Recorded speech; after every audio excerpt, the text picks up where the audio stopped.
యాదాద్రి భువనగిరి జిల్లా సంస్థ నారాయణపురం పట్టణ కేంద్రంలో శివాజీ యువసేన ఆధ్వర్యంలో ఛత్రపతి శివాజీ జయంతి సందర్భంగా సంస్థ నారాయణపురం నుండి షేరిగూడెం గ్రామం వరకు ర్యాలీ నిర్వహించి గ్రామంలోని శివాజీ విగ్రహానికి పూలమాల వేసి నివాళులర్పించిన బీజేపీ నాయకులు అనంతరం వారు మాట్లాడారు.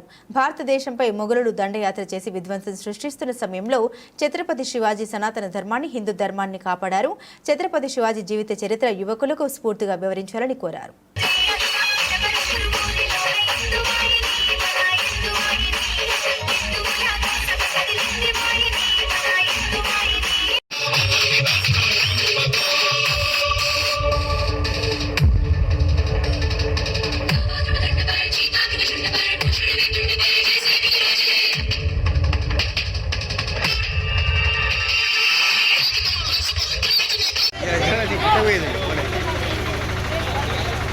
जय शिवाजी, जय शिवाजी, जय शिवाजी. भारत माता की, भारत माता की. जय शिवाजी, जय भवानी, जय भवानी. छत्रपति शिवाजी महाराज జయంతి సందర్భంగా సంస్థాన్ నారాయణపురం మండలంలోని ఉన్నటువంటి ఏకైక విగ్రహం షేర్గూడెం గ్రామంలో ఉన్నది.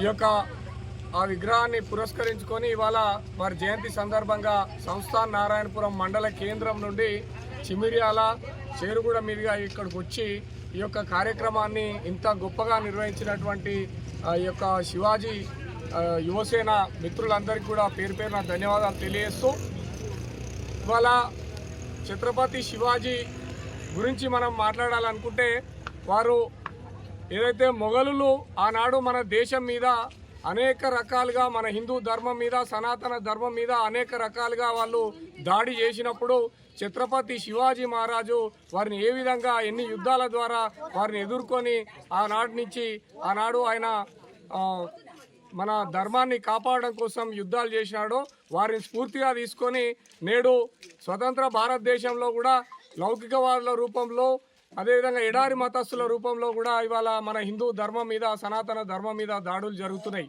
కాబట్టి ప్రజలందరూ కూడా దాన్ని గమనించి, హిందూ బంధువులందరూ కూడా ప్రతి ఒక్కరు కూడా జాగృతమయ్యి వారి యొక్క దాడులను ఎదుర్కోవాల్సిన సమయం వచ్చింది. ఉదాహరణకు చెప్తే ఇవాళ మన ఇంట్లో ఉన్నటువంటి హిందూ ఆడపిల్లలను లవ్ జిహాద్ పేరు మీద కూడా ఇవాళ వాళ్ళు మతం మార్చి తర్వాత ఒక ఏడాది 2 ఏళ్ల తర్వాత వారిని శవాలుగా మనల్ని ఇంటికి పంపిస్తున్న సందర్భం.